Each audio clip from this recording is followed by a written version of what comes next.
Cadena SER, Hoy por Hoy, con Ángeles Barceló.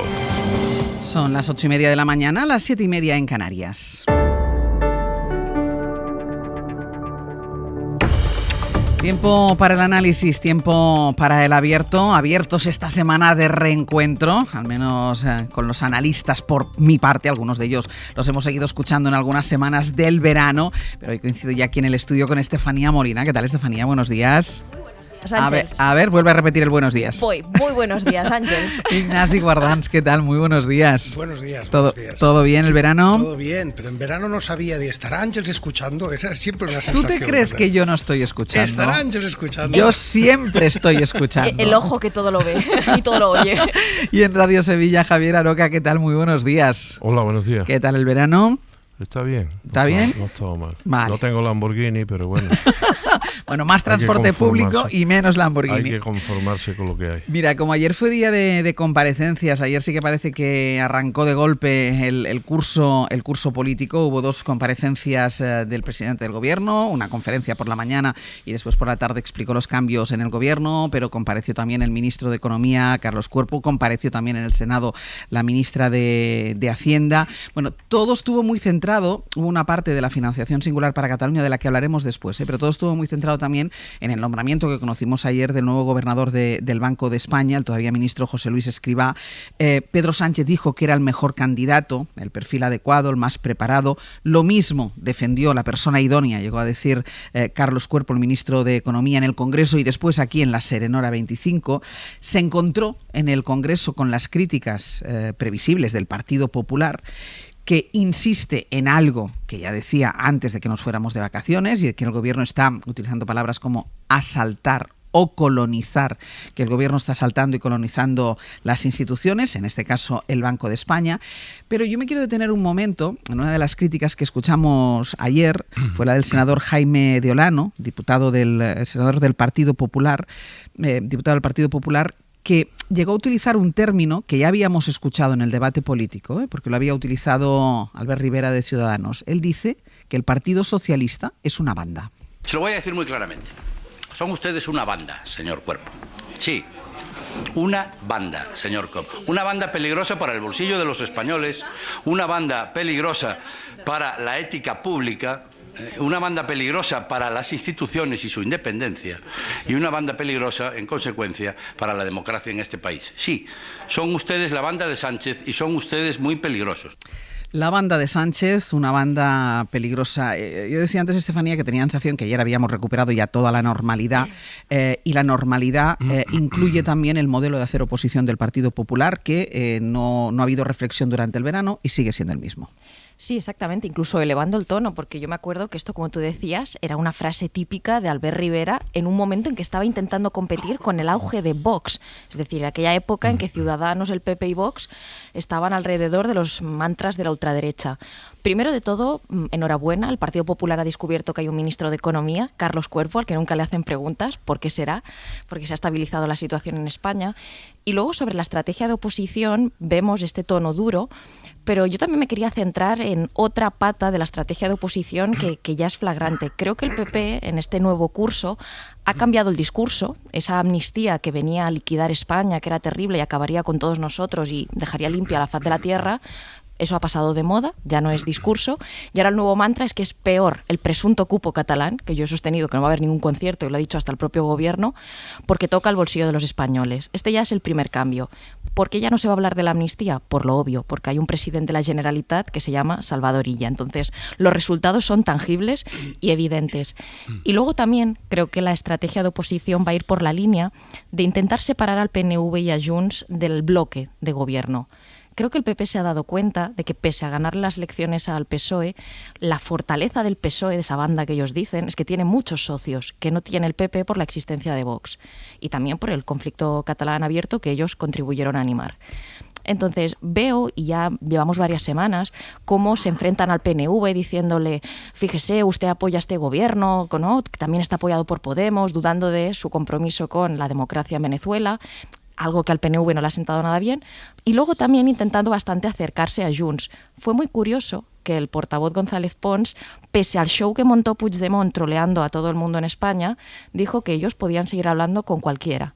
Y yo veo ahí mucho esa incidencia en esos dos socios. Por una cuestión económica también no dejan de acercarse PP y Junts en el ideario de las bajadas de impuestos, en la cuestión migratoria y también en algo que yo creo que le molesta mucho a los socios de Pedro Sánchez, y es la impresión esta de que algunas de las políticas de Sumar y del PSOE son invasivas de las comunidades autónomas. El tema migratorio, que tanto une al PP y Junts, también tiene un fondo detrás, que es la impresión de que este gobierno invade competencias de las comunidades. Y cuidado, porque la mayoría que sostiene al gobierno, que es su mayor fortaleza, no está unida por el amor a Pedro Sánchez, está unida por el interés de esos socios. Y si esos socios no perciben interés en apoyar a este gobierno, tanto el PNV como Junts no va a tener problema en cambiarlo, precisamente porque ahora les conviene la amnistía. Pero la amnistía tampoco está siendo ese éxito que decía el PP. No ha llegado de las más o menos 500 personas a las que podía llegar, no ha llegado de momento ni a 100. Y eso Junts se lo calla mucho en Cataluña. Aroca. Bueno, la verdad es que ya a inicios de temporada me cuesta muchísimo trabajo hablar de personas, por llamarlo de alguna manera, diré político, como el señor Olano. Yo creo que nos rebajamos todos y si nos hacemos eco, que no tenemos más remedio porque es que nos provoca, con afirmaciones y declaraciones como la que ha hecho este señor. Yo creo que uno puede hacer una oposición que por otra parte es legítima y necesaria a un gobierno que no le guste o incluso vaya en contra de sus principios ideológicos, pero no tiene por qué exagerar el gesto ni la palabra en cuestiones disonantes y que no contribuyen en nada a algo que deberían construir todos los partidos democráticos de este país, de derecha, de izquierda, medio pensionista, nacionalista, independentistas, y es que elevar el debate político, elevar el marco, la discrepancia y hacer de España, del Estado español, un país que democráticamente sea aceptable, y eso que tanto nos gusta decir a todos, pero que creo que no se cumple, una democracia madura. Eso es lo primero. Segundo, si tengo que entrar en el campo semántico suyo, hasta ahora y acreditado por los jueces y por los fiscales, la única banda criminal para delinquir que hay en la política española es el PP, precisamente. Ahora que estamos otra vez con la kitchen para arriba y para abajo. Eso sí que es una banda, pero no porque lo diga yo, también imbuido por ese descrédito de la democracia, no, sino porque lo dicen los jueces, porque al final una banda es una organización criminal, salvo que el señor Olano se haya referido al Partido Socialista y al señor Sánchez como director del mismo como si fuera una banda de música, pero eso habría que recurrir a otras justificaciones. Por lo demás, bueno, evidentemente el Partido Socialista aritméticamente, no, desde el punto de vista parlamentario, no está en la mejor situación posible, pero creo que el Partido Popular, por mucho que quiera, se va a estrellar tanto con el Partido Nacionalista Vasco como incluso con Junts. ¿Por qué? Porque el Partido Popular tiene extrañas compañías y además porque al final el PNV siempre ha demostrado que es un partido serio y un partido de Estado, y Junts sabe que tiene que mejorar mucho para tener opciones de algo en Cataluña, porque evidentemente su electorado, su público, su minoría disponible está todavía en situación de menguante. Y de todas formas, bueno, no sé por qué nos extrañamos tanto los que tenemos una cierta edad, que hemos presenciado incluso aquel famoso pacto del Majestic y otras cosas que le precedieron con el PNV, por ejemplo, pues no nos debe de extrañar que la democracia española sea una democracia desde el punto de vista partidario ortopédico, porque nunca, excepto con mayorías absolutas, los partidos mayoritarios del bipartito han podido gobernar sin el apoyo ortopédico de los dos grandes partidos o de las dos grandes formaciones nacionalistas españolas, ¿no? Y bueno, ahí donde está el valor político que tienen estos partidos. No es porque sean más importantes o no, sino porque, como decía Weber, refiriéndose al federalismo prusiano en el Segundo Reich, estos partidos tienen el poder del desempate. Y el poder del desempate en democracia es muy valioso. Ignasi. Bueno, realmente la actitud que tiene el PP o la forma que tiene el PP de hacer oposición es una desgracia para la democracia española, ¿no? Un sistema político es una especie de ecosistema, en el que las distintas piezas se nutren una a otra y deben coexistir de una manera determinada, y en función de cómo sean los distintos elementos de ese ecosistema, pues cambia todo, ¿no? Y entonces, efectivamente, tener una oposición que en lugar de ser una oposición responsable, se comporte como una especie de, pues eso, jugando a esas palabras, banda, con hipérboles ridículas, poniendo en Twitter ahora imágenes que recuerdan pues lo mismo que está haciendo Elon Musk y Trump, ¿no? De disfrazar a Kamala Harris de una comunista, pues aquí lo hemos visto de Venezuela, ¿no? Entonces están intentando identificar a Pedro Sánchez con Maduro. Es decir, todo ese tipo de ridiculez hace daño no solo al PP, hace daño al conjunto del ecosistema que es la política española, ¿no? Y es un daño, por tanto, que nos afecta a todos. O sea, que en ese sentido, lo digo claro, es una desgracia. Ahora, quiero dejar claro, digo, no sé si tendremos tiempo de hablar de lo del Banco de España. Sí, ahora iremos a ello. Ahora, sí. Esto era solo la introducción. No, por eso, pero quiero apuntar que, claro, que el PP no es el canon de la ética en la política española, ¿no? Porque uno de los problemas que plantea lo que hace el PP y la forma que tiene el PP de hacer oposición es que, claro, uno tiene que escoger entre apoyar lo que haga el gobierno, aunque se equivoque, como creo que es el caso, o darle la razón al PP. No, mire usted, no, esto no es la de la razón al PP, no es considerar que lo que hace el PP o que las referencias de lo que hubiera hecho el PP en el pasado fueran las buenas. Es decir, el PP no es el canon de las cosas. Hay cánones éticos en política que son distintos de lo que haya hecho el PP en el pasado o lo que diga el PP en este momento, ¿no? Y eso es importante como referente para el análisis y como referente para la crítica a lo que haga el gobierno. En cuanto al resto de partidos y de ese ecosistema, vuelvo a la frase, pues lo que decía Estefanía, estoy bastante de acuerdo, no tanto con el PNV, que realmente tiene muchos motivos para no acercarse al PP ni para nada, pero en cambio con Junts sí, porque yo Junts creo que se le ha terminado, lo he dicho ya más de una vez, se le ha terminado el crédito con el Partido Socialista, tiene muy pocos motivos para seguir con el Partido Socialista y en cambio tiene muchos motivos para acercarse al Partido Popular, entre otros motivos estrictamente políticos y de contenido político. Las políticas del Partido Popular se parecen más a las políticas del actual Junts que cualquier propuesta que pueda hacer el Partido Socialista. Y por tanto, efectivamente, sí creo que ahí vamos a ir viendo una serie de acercamientos en inmigración, en política económica, en política fiscal, que por ahora pues no van a llegar a nada, porque no forman una mayoría, por supuesto, pero ciertamente están mucho más cerca, digan lo que digan, ¿no? Voy a hacer una pausa y a la vuelta lo vamos a retomar por donde decía Ignasi, pero además ya vamos a introducir el elemento que ya ha salido, porque de hecho estas críticas que escuchábamos de Olano, esa calificación de banda al Partido Socialista, a Pedro Sánchez como líder de la misma, venían a cuento por las explicaciones que dio el ministro de Economía, Carlos Cuerpo, en el Congreso por el nombramiento del todavía ministro José Luis Escrivá como nuevo gobernador del Banco de España. A la vuelta lo contamos y seguimos con el análisis.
En la cadena SER, Hoy por Hoy, con Ángeles Barceló. 8:46 de la mañana, 7:46 en Canarias. En el abierto, Estefanía Molina, Javier Aroca, Ignasi Guardán. Saludamos también a Javier Ruiz. Javier, hola de nuevo. ¿Qué tal, Ángeles? ¿Cómo estás? Acabamos de escuchar esas palabras de Olano calificando de banda al gobierno de Pedro Sánchez, y eran críticas, recordábamos, que venían por el nombramiento de José Luis Escrivá del ministro como gobernador del Banco de España. El gobierno respondió a estas críticas poniendo en valor el currículo de Escrivá y recordando cuáles son las funciones del gobernador del Banco de España. Insistía Cuerpo, Javier, en que el Banco de España no tiene como misión fiscalizar al gobierno. Sí, lo que tenemos ahora mismo es un pim pam pum con el Banco de España como munición. Ángeles, esto que parece que ha tocado techo no ha hecho más que empezar. ¿Por qué? Porque esta brecha entre gobierno y oposición ahora va a llegar al siguiente escalón. Tú recuerdas, lo hemos contado, que desde el año 2014 lo que hay es un pacto que se ha respetado, sí, en el que el gobierno nombra al gobernador, la oposición al subgobernador. ¿Qué ocurre esta vez? El PP se dice tan ofendido que dice no vamos a nombrar al número 2. Esto es tal intrusión, tan asalto, dice el Partido Popular, que no vamos a nombrar nosotros al subgobernador. Así que el gobierno dice ningún problema. También nosotros nombraremos al número 2, decía Cuerpo ayer. Bueno, como he dicho, hemos llegado a un punto en el cual el principal partido de la oposición se salió de la negociación, con lo cual nosotros procederemos a nombrar a la sustituta de Margarita, de la actual subgobernadora. Mantendremos la paridad en términos de género en la cúpula del Banco de España. Que cada uno reparta aquí culpas, Ángeles, pero lo cierto es que si tenemos un problema con el gobernador, lo vamos a tener también con la subgobernadora, porque no va a ser equilibrio del número 1. Vamos a cargar todavía más las tintas con esto de que el Banco de España está politizado. Y suma y sigue, porque esta es la primera, segunda, nos queda todavía una tercera bronca entre Partido Popular y Partido Socialista sobre cuál es el papel, la esencia del Banco de España. El Banco de España, por ley, es el que controla la banca, es el que fija los tipos con el Banco Central Europeo, el cuánto pagamos hipotecas, cuánto nos suben, cuánto nos bajan. Bueno, y es también el que opina sobre cómo afectan las políticas del gobierno a largo plazo. Esta cuestión que se llama macroeconómica o macroprudencial, a pensiones, a hipotecas, a este tipo de cosas. No está al servicio del gobierno. El Banco de España está al servicio del país. Bueno, pues a partir de aquí bronca. ¿Qué dice el PP? No, ustedes lo que quieren es un organismo plegable para que las políticas del Ejecutivo sean amplificadas y conducidas también por el Banco de España. Así que anoche Cuerpo se defendía en Hora 25. El Banco de España no es un ente fiscalizador del gobierno. El Banco de España no es un contrapoder del gobierno. En su propia ley tiene escrito que tiene que asesorar al gobierno. Y este asesoramiento, por supuesto que tiene que ser autónomo e independiente. A mí lo que me sirve como ministro de Economía, del análisis que me dé el Banco de España, es que sea autónomo e independiente. Yo no quiero que me repita. El PP le dice al gobierno, oiga, ustedes quieren plegar el Banco de España, y el gobierno le dice al PP, no, es que lo que ustedes quieren es afilar, cargar y apuntar contra mí al Banco de España, decía Cuerpo ayer. Lo que no puedo es empezar diciendo que como no sea algo que fiscalice, que vaya en contra del gobierno, es que no es independiente, porque en ese momento esa persona le está metiendo presión política y está intentando socavar la independencia del Banco de España y de sus propios servicios de estudios. Así que, Ángeles, recordemos esto, que es la única parte importante. El Banco de España trabaja al servicio de España, no del gobierno de España, de España, y a partir de ahí ya estás viendo. Lo de que se carga y todo se utiliza como munición política no ha hecho más que empezar en esa institución. Gobernador, subgobernador y esencia de la institución. Todo es munición política. Como ves, la única institución que había quedado a salvo ya está en pleno lodazal. Vamos, muy bien. Nos queda mucho por escuchar todavía, Ruiz. Gracias. Un abrazo. Hasta luego. Decías tú, Guardans, el PP no es el canon de la ética, pero a ti tampoco te parecía bien este nombramiento. No. A mí me parece que voy a utilizar una expresión, es una falta de respeto. Es una grave falta de respeto a la institución, al Banco de España y directamente a los españoles, si se me permite, ¿no? Entonces eso no lo prohíbe la ley no impone el respeto, ¿eh? Estamos en un país en el que parece que todo lo que es legal es válido. No, hay muchas cosas y sabemos que puede ser legal, es absolutamente legal proponer José Luis Escrivá y por supuesto su currículum es impecable.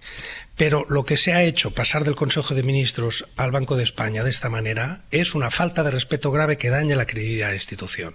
Tiene razón Cuerpo cuando dice que el Banco de España no es un contrapoder y no está ahí para fiscalizar. Es verdad, pero eso se le vuelve en contra, porque evidentemente está para asesorar al gobierno, que lo dice la ley del Banco de España, artículo 7, para quien lo quiera ir a buscar. En el artículo 7, párrafo 5, letra E, pues lo dice muy claramente, ¿no? Lo dice después de haber dicho otras muchas funciones del Banco de España. O sea, no es que sea un organismo asesor, a ver si vamos a convertir el Banco de España en un organismo consultor del gobierno. No, dice que el Banco de España puede asesorar al gobierno y en la misma letra dice realizar los informes que considere oportunos. Asesorar al gobierno, leo literalmente, así como realizar los informes y estudios que resulten procedentes. Es decir, el Banco de España, por un lado, puede asesorar al gobierno y por otro lado decir lo que le dé la gana sobre las políticas económicas del gobierno. Claro, la propia asesoría del gobierno o al gobierno se entiende que la está haciendo un organismo independiente, cuya independencia está asegurada por la propia ley. La asesoría al gobierno hecha por un ministro que ha salido del gobierno para ser el propio asesor del gobierno y que además tiene que dar opinión sobre cosas que ha hecho ese propio ministro, pues claro, eso es kafkiano, eso es absurdo, eso no tiene nada que ver con el espíritu. A mí me gusta poco hablar de los espíritus de las leyes, hay gente que le encanta, yo no demasiado, pero por una vez lo voy a hacer. Esto es radicalmente contrario al espíritu de la ley del Banco de España, en el que efectivamente un organismo totalmente independiente le da su opinión al gobierno, claro, pero desde fuera, no que un exministro deja al gobierno para ir a asesorar al gobierno cambiando de gorro. Eso no tiene nada que ver. Y por tanto creo que se le ha hecho daño al Banco de España, se le hace daño a la institución y se debilita el propio papel. Y lo digo claro, ayer alguien intentaba, Ignacio Escolar, lo digo claro, aunque no se puede defender aquí, pero yo ayer lo Ya te haré coincidir con él la semana que viene. Perdonad, no, claro. Pero ayer decía que va a salir reforzado el papel en Europa y tal. No, mira, todo lo contrario. Todo lo contrario. O sea, primero porque el sistema europeo funciona de otra manera. Y por tanto no va de esto, ¿no? Pero lo que sí es cierto es que cuando José Luis Escrivá se siente con su compañero, pues, Villegot de Guyot, el francés, Panetta, el italiano, Joachim Nagel, el alemán, o sea, por comparar con sus equivalentes, claro, son gente que puede hablar de los gobiernos con una distancia enorme.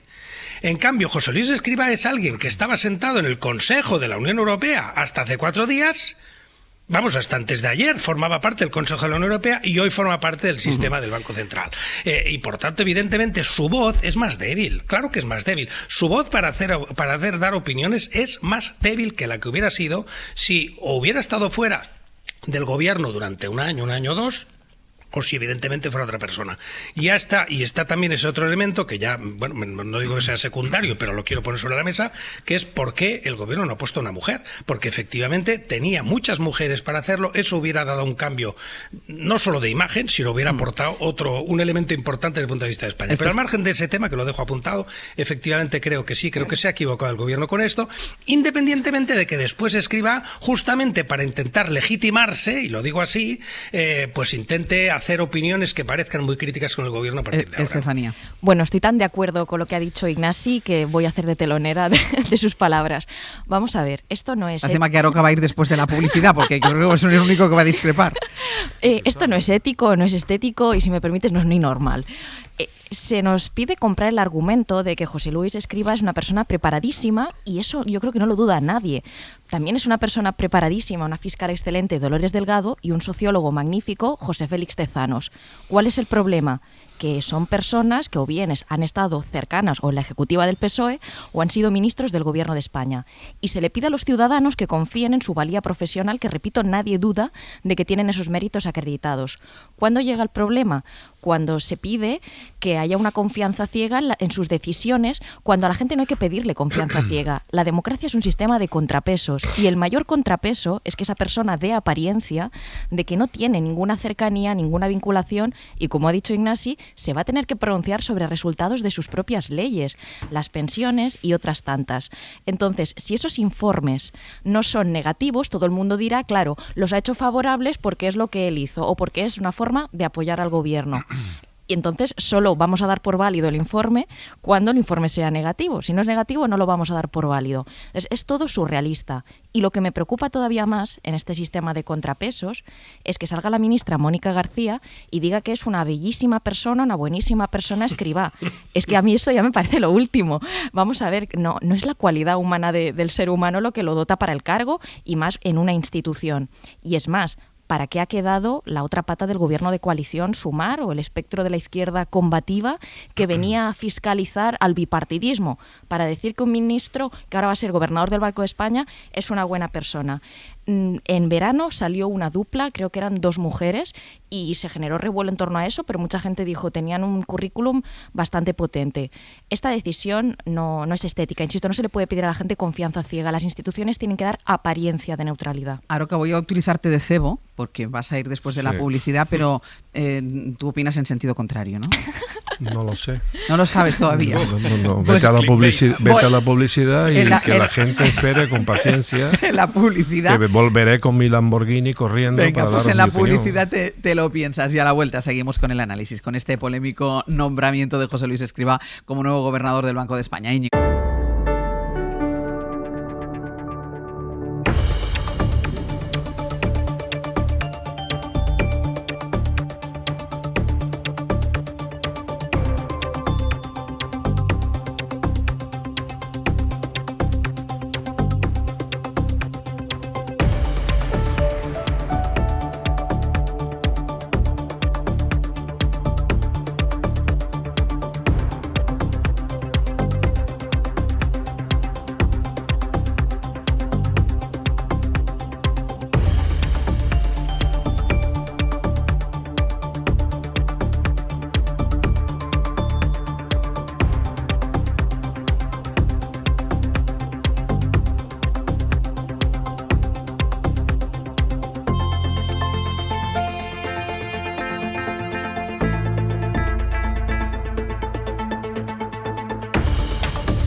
Son las 9 de la mañana, las 8 en Canarias. En la cadena SER,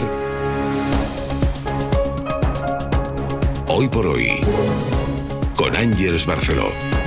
La maratoniana ugandesa Rebecca Cheptegei, que participó en los Juegos Olímpicos de este mismo verano en París, acaba de morir víctima de violencia de género. José Luis Sastre. Noticia que se acaba de conocer hace apenas unos minutos. Su novio hace 4 días la roció con gasolina, luego le prendió fuego y esa es la noticia que, ya les digo, hemos sabido ahora, ha fallecido Sampe.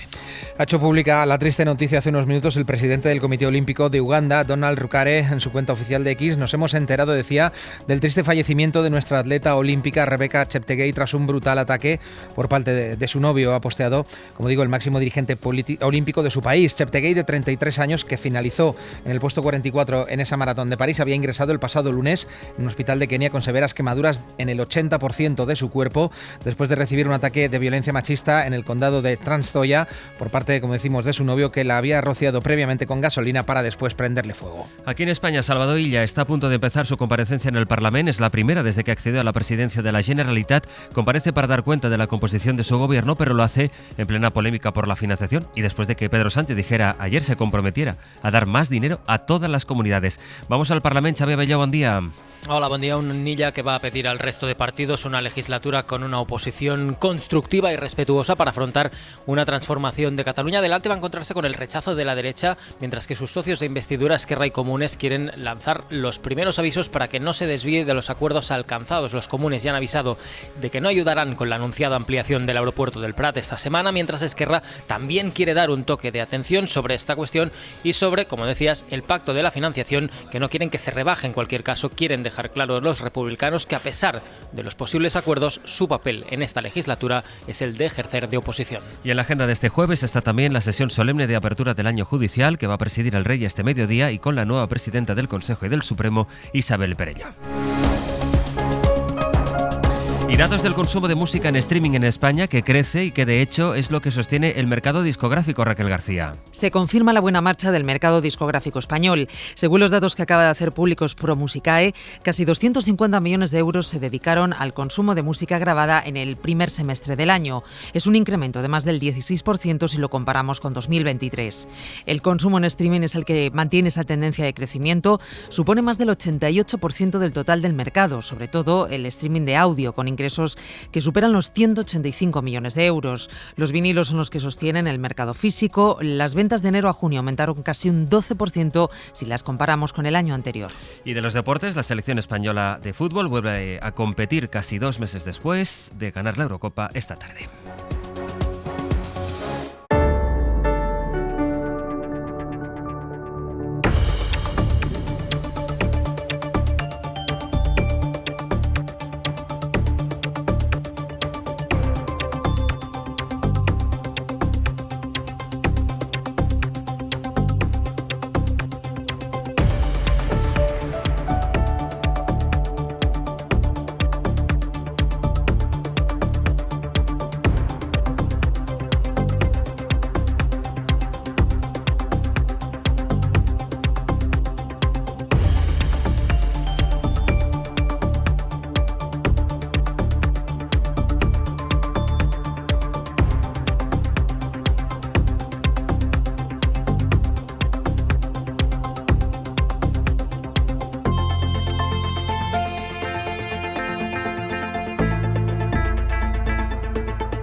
por hoy, con Ángeles Barceló.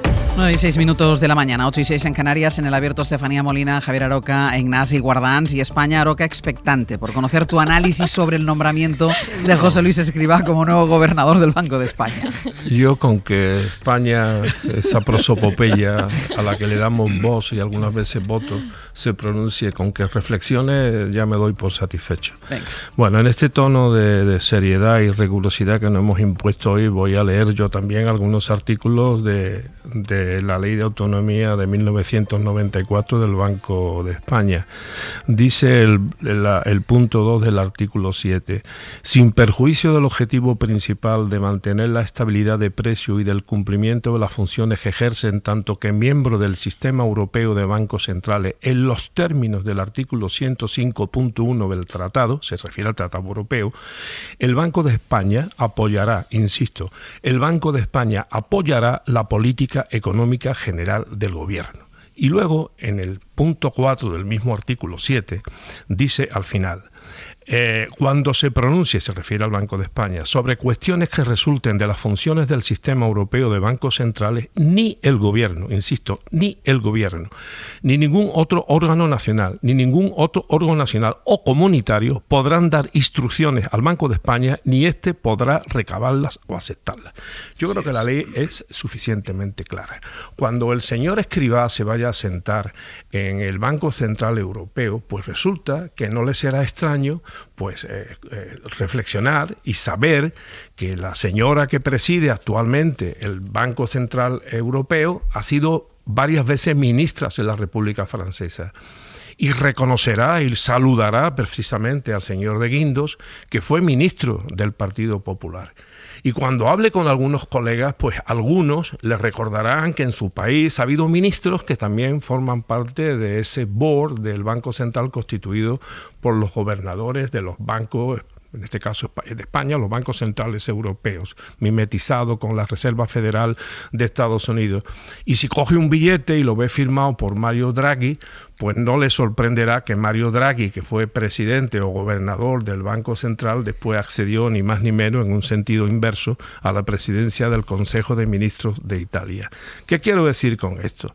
Que esto ocurre y estos análisis que están haciendo, los cuales yo todo respeto, incluido la parte estética y las que tratan sobre las idoneidades del señor Escrivá, tienen que ver porque el ecosistema al que se refería ante Ignasi español es un ecosistema absolutamente contaminado. Porque ¿qué quería el Partido Popular? El Partido Popular lo que quería era bloquear y mantener una situación de inestabilidad institucional en una institución que tiene una alta proyección en Europa, en tanto que, como he dicho antes, miembro del Sistema Europeo de Bancos Centrales. ¿Y qué íbamos a esperar? ¿6 años como con el Consejo General del Poder Judicial? ¿O acaso íbamos a pedir un mediador para que viniera y pusiera de acuerdo al Partido Popular y al Partido Socialista sobre quién sea el nuevo gobernador, gobernadora, subgobernador o subgobernadora del Banco de España? No. El presidente del gobierno lo que ha hecho es, usando su prerrogativa legal, que es absolutamente legítima, nombrar al gobernador, y espero que el gobierno, en su prerrogativa también, no en este caso el presidente, sino el gobierno, en la prerrogativa que tiene nombre a la subgobernadora o subgobernador a propuesta del gobernador, que es lo que dice la ley. Porque ya está bien de compadreo, que no es lo mismo que el diálogo, y ya está bien de sobredolar sobre las instituciones, como hizo el Partido Socialista y el PP con el Parlamento, con el Senado y con el Congreso, en lo que atañe a la renovación del Consejo General del Poder Judicial. La democracia es la ley y sus procedimientos, y no vale el compadreo. Y vamos a llegar a situaciones estables. Que no les gusta a la gente al señor Escrivá, miren ustedes, ni a mí tampoco. A mí no me gusta, pero no por los mismos motivos que decís ustedes. Estefanía. A mí no me parece, no termino, Ángel. Dime. A mí no me gusta. ¿Por qué no me gusta? Porque es un señor muy conservador y un señor de derecha en un gobierno mixto, que algunos llaman de coalición progresista. Pero diré una cosa, cuando el señor Escrivá lleve sentado algún tiempo y acabe esta tormenta pobre desde el punto de vista político, la derechura española aplaudirá la presencia de Escrivá en el Banco Central de España porque es uno de los suyos. Hay un elemento de lo que ha dicho Aroca que comparto. José Luis Escrivá no viene de militar en Podemos, ¿de acuerdo? Fue aupado por el Partido Popular a la AIREF y de hecho es uno de esos ministros que yo creo que le gusta a Pedro Sánchez tener en su gobierno, al estilo de Margarita Robles o Marlaska, que a la derecha no le genera anticuerpos un poco por su historial o por su forma de entender la vida, vamos a decirlo así, ¿no? No vienen de militar en Podemos y por eso para la derecha no generan anticuerpos. Ese es un elemento y es así. Pero Escrivá, en algunas de sus leyes que ha llevado a cabo, sí que ha contradicho algunos de los postulados que había defendido al frente de la AIREF. Por tanto, no es una persona inamovible que tiene unas tesis ultraconservadoras de la realidad. Pero sobre el desarrollo del tema de que hay otras personas en otros organismos que están politizados, ellos, que vienen de ser políticos, en primer lugar, yo creo que no es comparable, porque que esté de Guindos o Lagarde al frente de instituciones europeas viene de acuerdos que han tenido las grandes familias socialdemócrata y el Partido Popular Europeo para establecer esa gran coalición que existe en Europa, donde sí se colocan a personas, porque la mayoría de países envían a exministros a representarlos dentro de esos equilibrios de contentar a la socialdemocracia y al Partido Popular Europeo, las instituciones europeas, tal que haya un equilibrio más o menos. Entonces, eso responde a una lógica. A mí me parece distinto a lo que hay en España. Y en segundo lugar, eso de que debe apoyar la política del gobierno, yo entiendo que es en representación del gobierno cuando va a foros internacionales. De cara a puertas para adentro, en el debate doméstico, no tiene que secundar la política del gobierno. Al contrario, muchos informes del anterior gobernador, Hernández de Cos, eran contrarios a leyes relativas a, yo qué sé, salario mínimo, etcétera. Y yo creo que eso es sano. Es un organismo que está para emitir informes de lo que considera su trup, de expertos economistas, que debe hacer. Y es más, es que ni siquiera el problema no es nada de esto. El problema para mí es de credibilidad. No se le puede pedir a la gente confianza ciega en las instituciones. Tienen que dar una apariencia de confíe en mí. Ignasi. Sí. A ver, a mí el argumento de Lagarde, con todo mi respeto, no se aguanta, ¿no? Porque esto no va de que alguien que entra en política quede manchado para toda su vida, en absoluto. En absoluto. La señora Lagarde es una persona que se puede estar de acuerdo con sus ideas más o menos, pero es brillante, y antes de llegar al Banco Central Europeo había estado en el Fondo Monetario Internacional y había estado en muchos sitios. No pasó de un Consejo de Ministros a dirigir la política monetaria europea. No es verdad. Y por tanto esa crítica o esa analogía no vale absolutamente para nada, ¿no? Y en el caso de Guindos, pues pasó directamente a un órgano colegiado. No pasó a ser presidente, pasó a un órgano colegiado. Y cuando uno está en un órgano colegiado es una voz más dentro de un órgano colegiado, en el que su voz se suma a otras. Y por tanto la analogía, con todo mi respeto, no se aguanta. ¿Que el nombramiento es legítimo? Por supuesto. ¿Que el gobierno tenía, el presidente del gobierno, no el gobierno, el presidente del gobierno tenía pleno derecho a nombrar? Por supuesto, si eso no se ha cuestionado. Como no se cuestiona la valía personal de Escrivá, se cuestiona algo que, bueno, que algunos le llaman la estética, yo le llamo el respeto a las instituciones y el refuerzo a la credibilidad de las instituciones ante la opinión pública, que lo necesitamos porque luego nos quejaremos, y ya nos estamos quejando, pero esperad, porque todavía creo que desgraciadamente nos queda mucho por ver, cuando se acerquen cada vez más al poder gente que descalifica las instituciones y que considera que son todo un gran teatro de cartón piedra. Y que es todo un inmenso decorado de cartón piedra lo que gobierna este país. Y los que defienden eso, les estamos dando argumentos cada vez que tratamos las instituciones efectivamente como si fueran decorados de teatro. Y entonces no lo son. Las instituciones son pilares, y son pilares de nuestra democracia. Y el poder y nuestra democracia, la representatividad, el sistema de contrapesos, funciona con instituciones sólidas y respetadas, con legitimidad, que no la dan las leyes. Las leyes no dan la legitimidad. La legitimidad la da la forma en que se aplican, y la da que la gente las pueda respetar, las pueda entender. Eso vale para todas las leyes.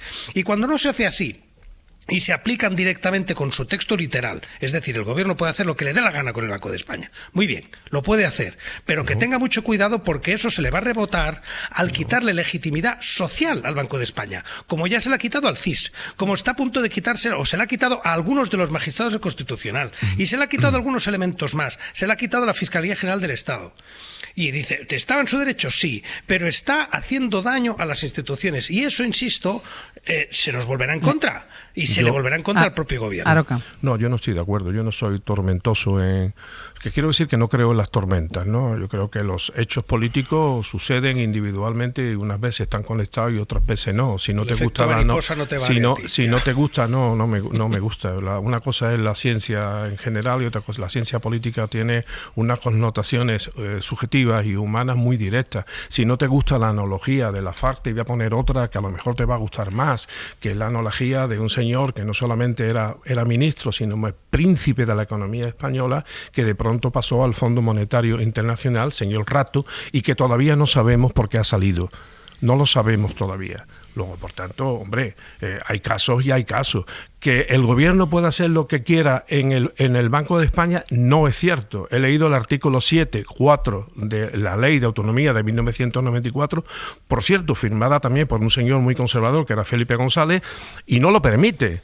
Pero no es que no lo permita, es que ni siquiera permite que el gobernador pida instrucciones. Ahora, a lo mejor alguna gente añora esos momentos estelares en los que Hernández de Cos pues hacía efectivamente oposición al gobierno. Y por cierto, hablando de normas, acuerdos, estilos, costumbres, usos, el señor Hernández de Cos fue nombrado días inmediatamente precedente a la moción de censura contra el señor Mariano Rajoy. ¿Alguien sabe con quién negoció Mariano Rajoy en aras de esa cordialidad sobrevoladora de las instituciones por parte del Partido Socialista? Que me lo digan, porque yo lo quiero saber, porque da la impresión de que el señor Mariano Rajoy o M. Rajoy lo que hizo es nombrar inmediatamente un gobernador del Banco de España por si se tenía que ir del gobierno como ocurrió. Dejadme que me vaya a publicidad, que seguirá el debate a la vuelta, porque vamos a hablar de la comparecencia de Pedro Sánchez, primero de la remodelación que se vio obligado a hacer Pedro Sánchez en el gobierno tras la salida de José Luis Escrivá, y después de esa conferencia que dio a mediodía, por la mañana, última hora de la mañana, para marcar ya el inicio de curso del nuevo Ejecutivo.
En la cadena SER, Hoy por Hoy, con Ángeles Barceló. 9:21 minutos de la mañana, 8:21 en Canarias. En el abierto, Estefanía Molina, Javier Aroca e Ignasi Guardans. Decíamos que la salida del gobierno del ministro José Luis Escrivá obligó a Pedro Sánchez a una remodelación. No es la última, porque habrá otra presumiblemente en cuanto Teresa Rivera se vaya a la Comisión Europea. Pero de momento, con esta primera remodelación a la que se vio obligado ayer, Pedro Sánchez ha decidido reforzar el perfil político del gobierno. Guillermo Lerma, hola de nuevo. Hola de nuevo, Ángeles. Y por eso ha puesto a su actual jefe de gabinete como sustituto de Escrivá. Es Óscar López, que es un hombre de una larga trayectoria dentro del PSOE, pero en cambio, para sustituir a Óscar López como jefe de gabinete, ha optado por un perfil más independiente. Sí, Sánchez aprovecha la salida de Escrivá para reforzar el perfil del gobierno. La cartera de transición digital y función pública pasa a estar dirigida de un independiente a lo que se conoce como un pata negra, que ha forjado buena parte de su carrera en el aparato de Ferraz. A Óscar López varias fuentes le reconocen autoridad dentro del partido como jefe de gabinete. Ha hecho también de nexo entre la Moncloa y Ferraz. Coinciden los dirigentes consultados en que el Consejo de Ministros suma una pieza que, más allá de sus responsabilidades, será capaz de entrar al cuerpo a cuerpo con la oposición y defender la estrategia del conjunto del gobierno. Conozco a Óscar López desde hace mucho tiempo. Sé de su capacidad política, de su capacidad de trabajo, de su compromiso con el país. Su puesto como jefe de gabinete del presidente del gobierno lo asumirá alguien con un perfil opuesto, como decía Sánchez, un perfil más técnico. Diego Rubio, hasta ahora secretario general de Políticas Públicas, Asuntos Europeos y Prospectiva, ha sido asesor de Pedro Sánchez en la Moncloa, donde destacan su currículum: historiador con varias titulaciones y con reconocimientos en universidades como Oxford o la Sorbona. Pasa de trabajar en la sombra a la primera línea en un puesto clave. Aportará su integridad, su rigor técnico y su visión transversal para seguir preparando a España en el futuro que viene. Esto era lo que destacaba el presidente, que ha optado, como decías, por un reajuste mínimo porque se limita a cubrir la cartera que deja vacante el nuevo gobernador del Banco de España, pero políticamente relevante, a la espera de decidir quién tomará el relevo de la vicepresidenta Rivera cuando asuma y formalice su salto a la Comisión Europea. Lo que escuchábamos son declaraciones de Pedro Sánchez en su segunda comparecencia en el mismo día, porque por la mañana dio una conferencia en el Instituto Cervantes inaugurando el curso político. Sobrevolando esa conferencia y esas declaraciones de Pedro Sánchez, las críticas del PP sobre el pacto con Esquerra y esa financiación singular para Cataluña, y la salida que encontró a toda esta polémica Pedro Sánchez es prometer más dinero para todos, centrándose, Guille, en criticar sobre todo la gestión de las comunidades gobernadas por el Partido Popular y poniendo especial acento sobre la Comunidad de Madrid. Sí, el presidente mencionó también a la Comunidad Valenciana o Andalucía, pero se esforzó sobre todo en exponer al Madrid de Ayuso como el paradigma de la contradicción en la que dicen caen las comunidades del PP, que culpan al gobierno de falta de recursos cuando hay problemas en la educación o la sanidad, pero al mismo tiempo vacían las arcas públicas con regalos fiscales a los ricos o privatizando servicios y recortando, dijo, el estado del bienestar. Solo en el último año, en esta comunidad, en la Comunidad de Madrid, se ha derivado 1.000 millones de euros públicos a la sanidad privada. De cada 10 euros que el Gobierno de España ha dado a la Comunidad de Madrid para mejorar la vida de los madrileños, el Gobierno autonómico ha usado 3 para hacer regalos fiscales a los más ricos. Tras un mes de agosto en el que el PSOE optó por el silencio, Sánchez salió ayer a la ofensiva. Hizo por primera vez pedagogía, no para entrar al detalle del pacto con Esquerra, pero sí, por un lado, para combatir el relato de la derecha, recuperando el discurso más beligerante contra las élites y las rentas altas. Y vamos a gravar fiscalmente a quienes ya tienen en el banco suficiente dinero para vivir 100 vidas. España será un país mejor si tiene más automóviles eléctricos, más autobuses públicos y por tanto más transporte público y menos Lamborghinis. Y por otro lado, pedagogía también para calmar los ánimos de los dirigentes socialistas que ven con recelo la financiación singular para Cataluña, a los que prometió que el nuevo modelo será beneficioso para todos los territorios. Les garantizo, me comprometo a que todas y cada una de las comunidades autónomas del país recibirán más recursos de los que recibieron mientras gobernaba el Partido Popular. El jefe del Ejecutivo, de hecho, anunció que este mismo mes comenzará una ronda de reuniones con cada uno de los presidentes autonómicos para abordar este asunto, dejando claro que, a pesar del clima y del otoño incierto que tiene por delante, su intención es agotar la legislatura. Pero quiero transmitirles al conjunto de la sociedad española que la dificultad no va a disuadirnos. Al contrario, hay gobierno para largo. Sánchez anunció, de hecho, que el próximo Consejo de Ministros dará el primer paso para intentar aprobar los presupuestos generales del Estado. Guille, gracias. Hasta luego. El Partido Popular calificó de insulto las críticas de Pedro Sánchez que hemos escuchado a la gestión financiera que están haciendo las comunidades gobernadas por el Partido Popular. Piden, el Partido Popular le pide a Pedro Sánchez una conferencia de presidentes. Sara Selva, buenos días. ¿Qué tal, Ángeles? Buenos días. Y como Feijóo quiere ahora enfocar su oposición a Sánchez principalmente en este tema, en el tema de la financiación, ya ha anunciado que mañana va a reunir a sus varones para intentar marcar una estrategia común contra el gobierno. Sí, ayer ya se reunieron los consejeros de Hacienda de las comunidades y mañana se reúnen los varones. El objetivo es exhibir unidad en torno a la financiación. Hay posiciones distintas en las comunidades gobernadas por el PP, así que la idea es que de esa reunión salga un documento en el que, aunque no se entre en detalles, sí se recojan al menos unos principios generales. El PP, además, no le vale con esas reuniones bilaterales que anunció ayer Sánchez y quiere una conferencia de presidentes. Cuca Gamarra. Lo que tiene que hacer es convocar la conferencia de presidentes, porque el futuro de España y los problemas que hoy tiene España se resuelven entre todos, juntos. Que sea valiente, que los convoque. Y que ¿Cree el Partido Popular que lo que ha anunciado el presidente, esos recursos adicionales para las comunidades autónomas, son insuficientes? Según Feijóo, son las sobras de su reparto con el independentismo con las que quiere callar a millones de españoles. Y como Sánchez empleó parte de su discurso en criticar la gestión de las comunidades, como contaba ahora Guille, varios varones salieron a defenderse en las redes sociales. Moreno Bonilla habla de migajas y cortinas de humo, igual que Carlos Mazón, y Ayuso dice que Sánchez planea un robo a la Comunidad de Madrid. Sara, gracias. Hasta luego. Estefanía, este fue el recurso utilizado por el presidente del Gobierno, esa promesa de más recursos para todas las comunidades, previa crítica a la gestión financiera que hacen las comunidades. Esto por el lado del Gobierno. Por el lado del Partido Popular, ese intento de Feijóo de pie tras las filas todos los varones, porque claro, aquí cada uno tiene su especificidad.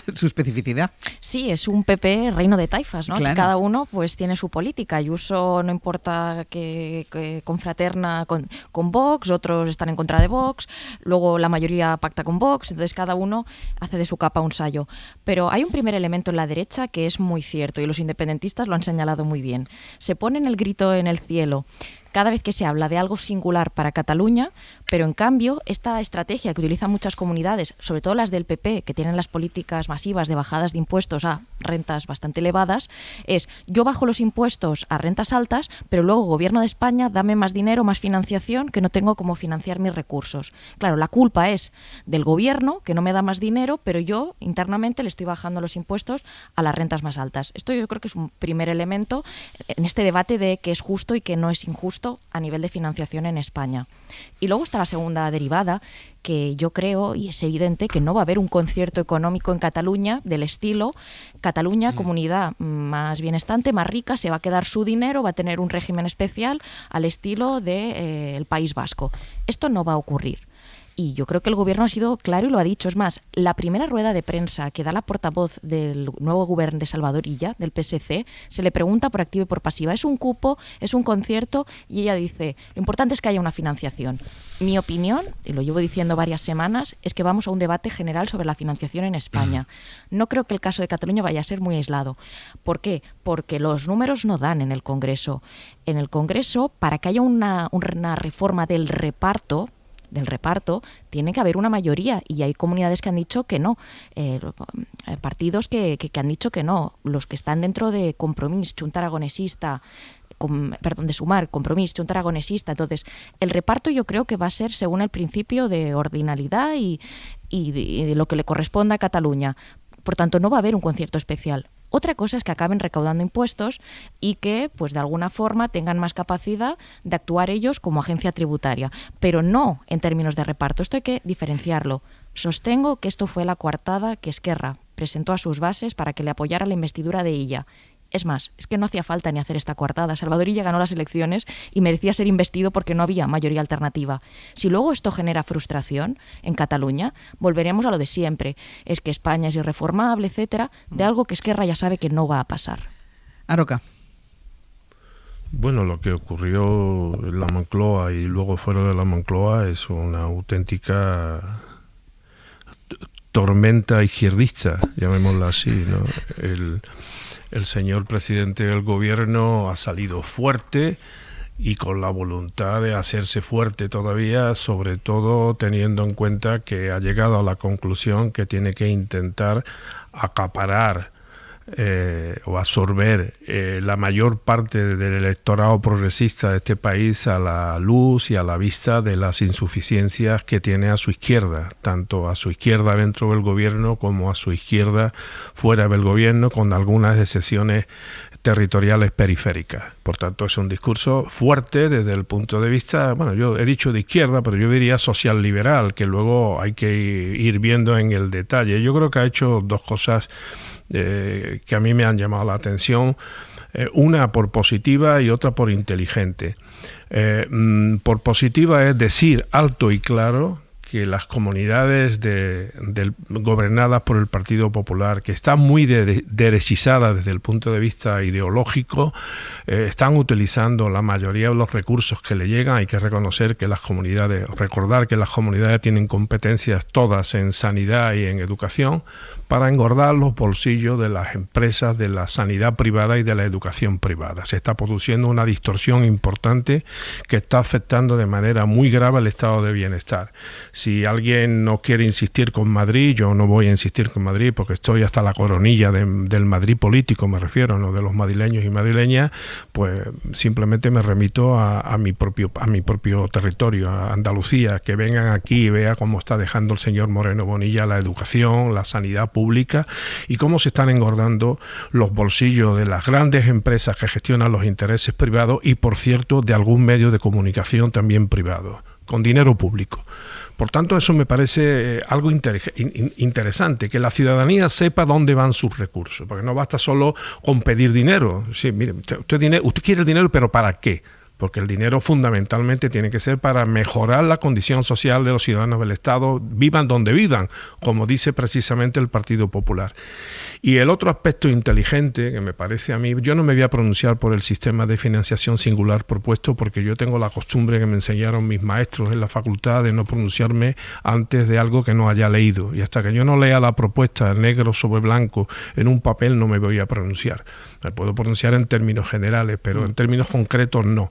Pero me parece inteligente lo que ha hecho el Partido Socialista, en este caso el presidente del gobierno. Me voy a reunir bilateralmente uno con cada uno de los presidentes, obviando la multilateralidad. ¿Por qué? Porque va a poner en evidencia las contradicciones del propio Partido Popular. Eso es lo que preocupa a Feijóo. Claro, y por eso él quiere llevar a su ganado en el sentido metafórico, obviamente, pastoreado a una conferencia en donde lo pueda controlar todo y todo el mundo se pueda mirar de reojo. Pero no quiere que nadie compareja individualmente y en soledad, que por cierto sería una buena cosa que en esta moda de publicar de manera despeinada en España las cosas, pues también se publicaran los debates que se pueden producir entre el presidente del gobierno y los presidentes individualmente considerados de cada comunidad autónoma, porque evidentemente, y por cierto, también podríamos escuchar a qué opina el presidente o el director, como se llame, o el coordinador del Partido Popular en Cataluña, en el País Vasco, en Navarra, lo digo en un caso porque serían beneficiarios de este sistema singular y los otros dos porque están fuera del régimen común, a ver qué opinan sobre una federalización de la financiación de las comunidades autónomas. Ignacio. A mí me hace mucha gracia que durante el debate de la amnistía se nos echaba en cara que habláramos de la amnistía sin tener la ley delante, ¿no? Y en cambio con este pacto pues todo el mundo está dando su opinión sin saber absolutamente nada de lo que va a decir, ¿no? Y por tanto yo en esto me apunto a la escuela de Aroca, que es que sobre el contenido del pacto pues no voy a decir nada hasta que lo tenga delante, ¿no?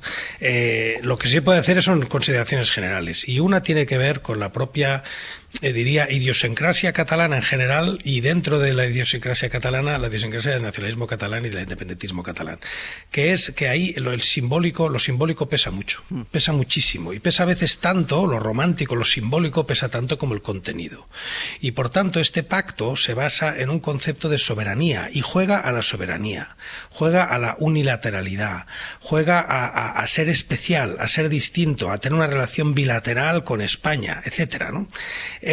Y por tanto, cualquier cosa que convierta ese acuerdo, que insisto, se ha presentado a todos los efectos para conseguir el voto de Esquerra Republicana como un pacto que refuerza la soberanía fiscal catalana, cualquier cosa que lo convierta no digo en un café para todos, pero en algo que efectivamente pues sea común para el conjunto del Estado y pierda ese elemento, pues independientemente incluso, mira lo que digo, de las propias cantidades que pueda recibir Cataluña o del plus que pueda recibir de financiación, si se le quita ese elemento simbólico, eso va a hacer daño a Esquerra y va a levantar oposición. Y por tanto creo que aquí hay un círculo difícil de cuadrar o un cuadrado difícil de convertir en círculo, que es esa realidad, y de ahí pues la absoluta oposición entre lo que está diciendo la vicepresidenta Montero, pues diciendo, bueno, pues dice el pacto, dice lo que dice, y Esquerra diciendo otra cosa. Claro, cuando llegue la hora de la verdad, pues va a ser muy complicado cuadrar una cosa con otra. Y yo también quiero sumarme al aplauso, y lo digo así, a las palabras ayer del presidente del Gobierno cuando denuncia que efectivamente, claro, hay comunidades autónomas que por un lado están pidiendo más financiación y por otro lado la están regalando por la vía de la desgravación fiscal. Y esa contradicción hay que ponerla sobre la mesa, sí, y en público, y dejarla muy clara y hacer pedagogía, tanto que repetimos de la pedagogía, hay que hacerlo. Y se nota el cabreo de la presidenta de la Comunidad de Madrid porque de alguna manera sus políticas se están quedando desnudas. Es decir, la idea de que está, por un lado, reclamando financiación del Estado y por otro lado, pues rebajando a una minoría, es decir, lo que decía el presidente, ¿no? Se rebajan los impuestos a una minoría a costa de lo que se podría estar haciendo para una mayoría. Bueno, pues eso tiene consecuencias y lo tienen que saber. Todo el principio de la autonomía fiscal se basa en que los ciudadanos voten pues a Ayuso y a los presidentes y presidentas y parlamentos autonómicos sabiendo lo que van a hacer con su dinero. Y eso exige una transparencia que falta, porque falta muchísima transparencia en la fiscalidad en España, me refiero la fiscalidad autonómica, en el juego de los recursos autonómicos falta mucha pedagogía, falta mucha transparencia. Y por tanto, explicar eso a los propios votantes de Ayuso, diga, usted puede seguir votando a Ayuso las veces que quiera, pero que sepa que con el dinero que podría estar llegándole a usted, se le está regalando a otros o repartiendo a otros por la vía de desgravación fiscal. Eso está muy bien que lo ponga sobre la mesa de forma cruda y directa al presidente del Gobierno, y entiendo la incomodidad de Ayuso al escucharlo, ¿no? Mira, que me pide la palabra Estefanía, pero como ya ha salido también, porque ayer hubo en esta ronda de comparecencias también la de María Jesús Montero, la ministra de Hacienda en el Senado, para ver si daba más detalles de en qué consistía exactamente esta financiación singular, sobre la que tanto Aroca como Guardans dicen que no pueden opinar hasta que no conozcamos exactamente en qué consiste, los términos exactos del acuerdo. Josué Coello, buenos días. ¿Qué tal, Ángel? Buenos días. No lo explicó tampoco ayer María Jesús Montero. Ella dice que todo está clarísimo en el documento, pero sigue sin explicar cómo se va a gestionar, en qué va a consistir ese cupo solidario que tendrá que pagar Cataluña al Estado. Mientras tanto, el relato lo va teniendo Esquerra, porque sí insisten en que ellos tienen la llave, van a tener la llave de la caja y que esa solidaridad tendrá límites. Sí, seguimos escudriñando el acuerdo de financiación entre PSC y Esquerra, y cuando analizamos la letra pequeña, el debate político nos deja alguna pista sobre el contenido y sobre todo sobre el choque hacia dónde va este pacto, y no es otro que hacia la solidaridad, es decir, la aportación de Cataluña al resto del Estado en función de lo que aporta, recibe ahora que tiene gestión tributaria íntegra. Ayer en el Senado vimos algunas diferencias evidentes. Desde Esquerra reiteran que va a ser una solidaridad limitada y en el Gobierno dicen que de eso nada, que va a ser como hasta ahora. María Jesús Montero responde Sara Bailac, portavoz republicana. Se pone negro sobre blanco que no solo debe existir solidaridad interterritorial, sino que esta es finalista y tiene como objetivo garantizar un nivel similar de servicios públicos en toda España.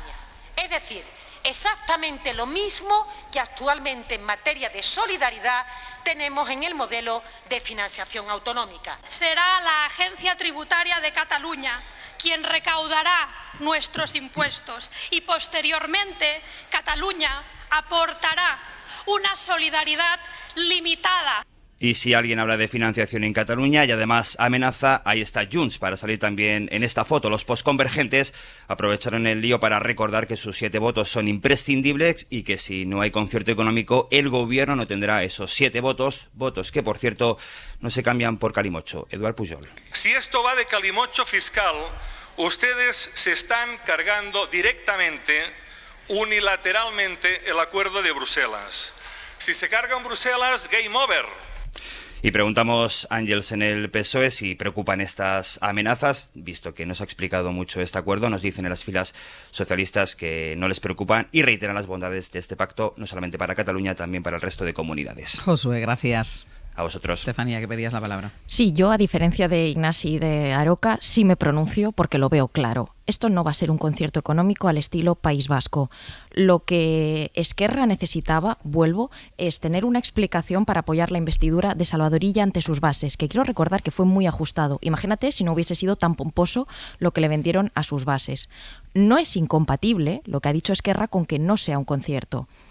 Digamos que Cataluña puede recaudar sus impuestos y luego dice, le daremos el dinero al Estado, sí, pero el reparto, el montante final, eso no depende de la recaudación, depende de la LOFCA, de una ley que hay que reformar en el Congreso, para la cual Junts se va a oponer y se van a oponer otros tantos partidos que ya han dicho que no quieren un trato singular para Cataluña porque ellos ya están perjudicados. Vuelvo, Compromís, Junta Aragonesista, etcétera. Lo que propone ahora Pedro Sánchez, sí es un poco un café para todos, es echarle agua a este acuerdo que Esquerra vendía tan pomposo. Pero Esquerra no es ninguna víctima, y esto ya hay que desmitificarlo. Esquerra es muy consciente de lo que ha suscrito. Entre ir a elecciones y apoyar a ella, ellos no querían ir a elecciones.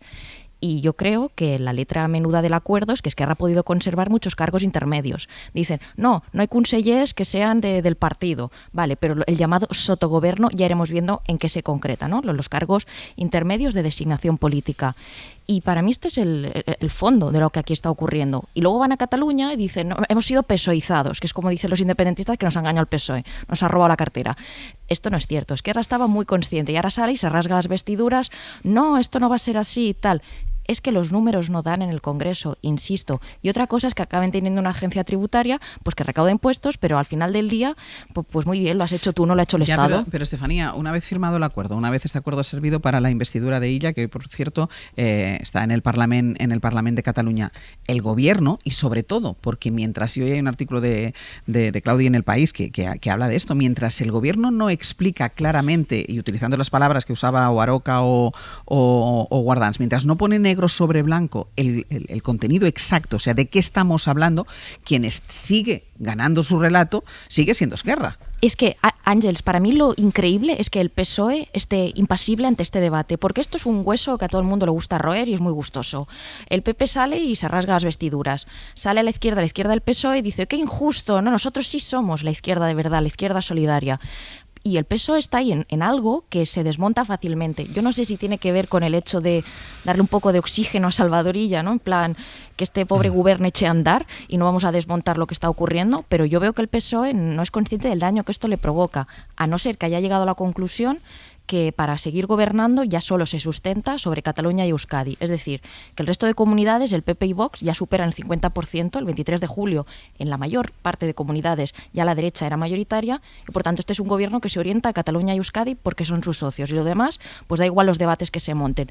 Yo es la única explicación que me doy. Y es más, antes hablábamos de que el PP intenta arañar los socios PNV y Junts. Creo de verdad que si esto genera frustración por esta burbuja que se está hinchando, Junts tendrá muchos más argumentos para decirle a su gente, fijaos, es que del PSOE no se puede sacar nada. Ahora, la legislatura que viene, Vox igual molesta menos, nos vamos con el PP. Ahora que vas a decir algo. No, iba a decir que lo que acaba de decir Estefanía es coherente con la propia historia electoral de España.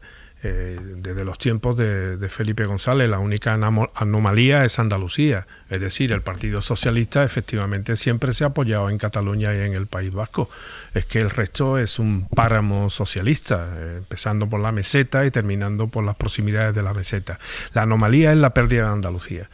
Y precisamente ese es uno de los argumentos que antes no pude dar, dentro de todo la lógica de lo que acaba de exponer en estas horas recién el presidente del gobierno. Entra también el Congreso a celebrar en Sevilla y el pastoreo, voy a utilizar la misma palabra que he utilizado con respecto al Partido Popular, el pastoreo de los varones territoriales del Partido Socialista Obrero Español, porque si el PP tiene un problema con el País Vasco, con el PNV o con Junts y un juego de aproximaciones, el PSOE lo tiene de manera interna. El PSOE no solamente tiene una izquierda a su izquierda débil y cada día más débil y parece que sin posibilidades de recuperación, sino que tiene una oposición dentro del partido y por tanto el Partido Socialista tiene como objetivo para seguir fuerte y por permanecer, que yo creo que va a permanecer, yo creo que estoy de acuerdo con el gobierno, pero es condición absolutamente imprescindible que pastoree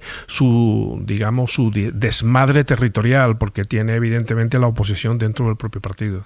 Sí, en ese elemento territorial yo solo que estoy muy de acuerdo, en esta vez sí que estamos bastante de acuerdo los tres. Yo sumaría un matiz, que es que Illa no puede decir exactamente lo mismo que Sánchez o que Montero. O sea, que aquí lo que está por ver todavía es cuando tengamos un texto sobre la mesa, cuál va a ser el papel de Illa y de su consejera de Economía, porque es quien ha negociado ese acuerdo. Porque efectivamente Illa necesita los votos de Esquerra y iría más allá. Illa, la propia legitimidad de Illa como presidente de la Generalitat, y no solo respecto a los votos de Esquerra, sino respecto de buena parte de sus propios votantes. Y sobre todo si quiere consolidarse como presidente en unas futuras elecciones, ampliar esa base, etcétera, es que efectivamente ese mito o esa crítica que le lanza el independentismo de que no es más que el delegado del gobierno en Cataluña, claro, eso lo tiene que romper. Y por tanto ella tiene toda la legitimidad y la autoridad de enfrentarse a Sánchez, seamos claros, y de defender los intereses de Cataluña, que para eso está ahí. Eso todavía no lo hemos visto porque no estamos acostumbrados, porque no sabemos eso cómo va a ser, pero evidentemente el primero que tiene en este momento que, no digo enfrentarse a Sánchez, pero por lo menos distanciarse y defender los intereses, lo que le parezca a él y le parece a la mayoría del Parlamento, intereses de Cataluña, entre otras cosas el propio pacto que le ha justificado en el poder, es Salvador Illa. Así que eso que decía Aroca de la tensión interna del PSOE incluye al papel futuro, el papel inmediato, del gobierno catalán en manos del PSC y no del PSOE. Sí, hablaba Ignasi de Salvador Illa, de su papel como presidente de la Generalitat. Para que lo pongamos en contexto, Junts le tiene montada una campaña furibunda diciendo que ha venido el españolista Salvador Illa, delegado del gobierno. Exacto, también a colonizar esta institución, a poner la bandera de España, algo que no hacían ni Montilla ni Maragall. Claro, es que era otro PSC. Digamos que este PSC bebe mucho del paso de Ciudadanos por Cataluña. El procés no ha pasado en vano. Por mucho que estemos intentando arreglar las heridas del procés, el procés no ha pasado en vano. Hay una parte del electorado del PSC que, en esa polarización que provocó el procés, pues se siente identificado con que se ponga la bandera de España, aunque no lo hubiesen hecho otros presidentes de la Generalitat. Pero les pilla con el pie cambiado cuando habla de la nación catalana, cuando promueve una diada, que va a ser la semana que viene, donde habla de que la catalanidad es transversal, cuando habla en catalán, cuando yo creo que su gobierno va a intentar no levantar ampollas en algo que el independentismo le duele mucho. Lo viven como una derrota, que haya llegado el españolista Illa, como ellos dicen, a la Generalitat, pero yo creo que lo viven como una derrota en el sentido de se está borrando las esencias del nacionalismo.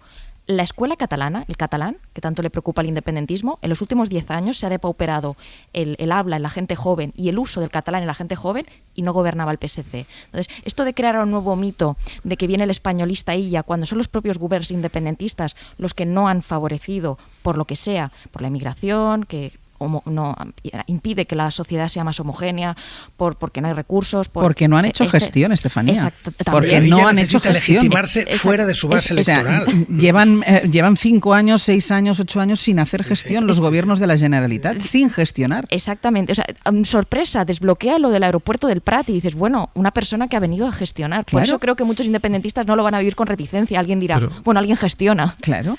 Pues no sé, yo creo que las tensiones esas de las que estáis hablando, sobre símbolos y sobre cuestiones de diversa naturaleza, han existido en Cataluña siempre.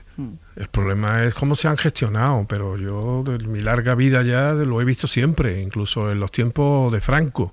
O sea, siempre ha habido una tensión, lo que pasa es que a lo mejor los bandos cambian, ¿no? La burguesía catalana entonces no es la misma que la de ahora, la izquierda catalana tampoco es la misma que la de ahora, ha habido cambios ahí, oscilaciones, mitosis, de todo tipo de operaciones que suelen ocurrir en cualquier sociedad política.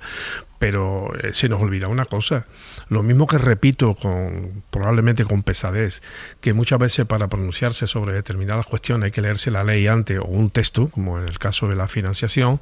En democracia hay que leerse también los resultados electorales.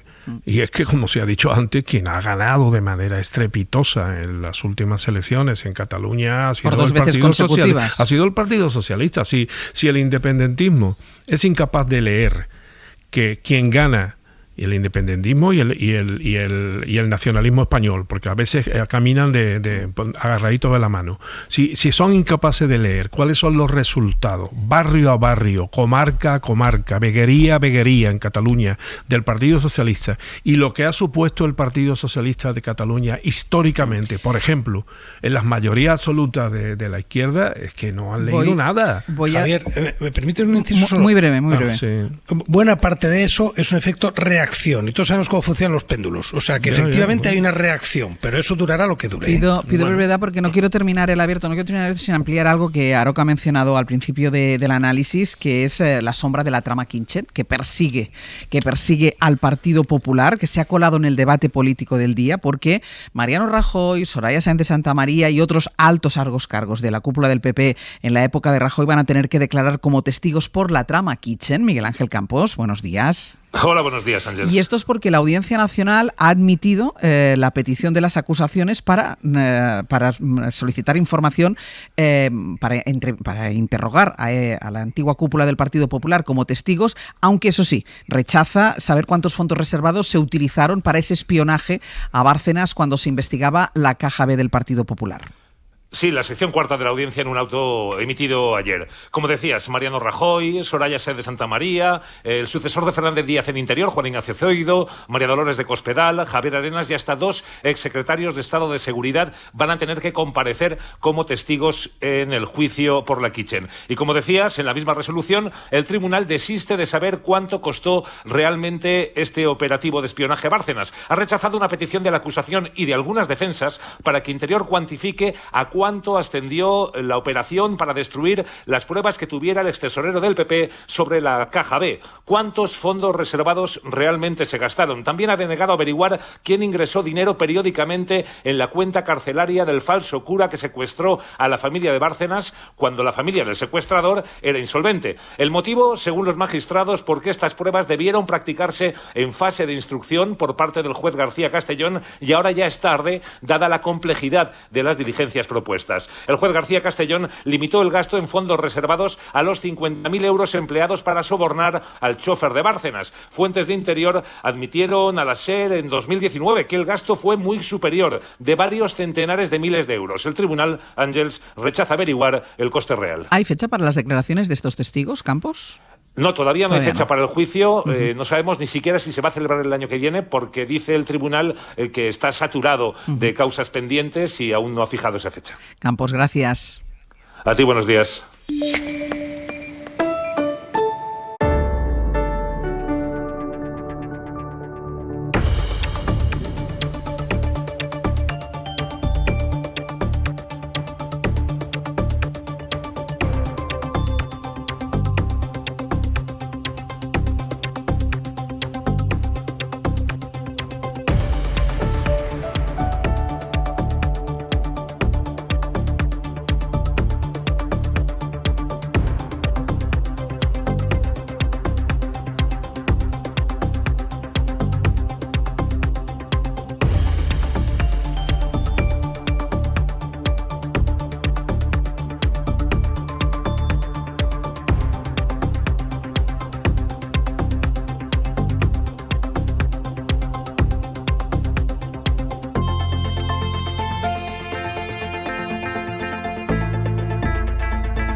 Cadena SER. 100 años de radio.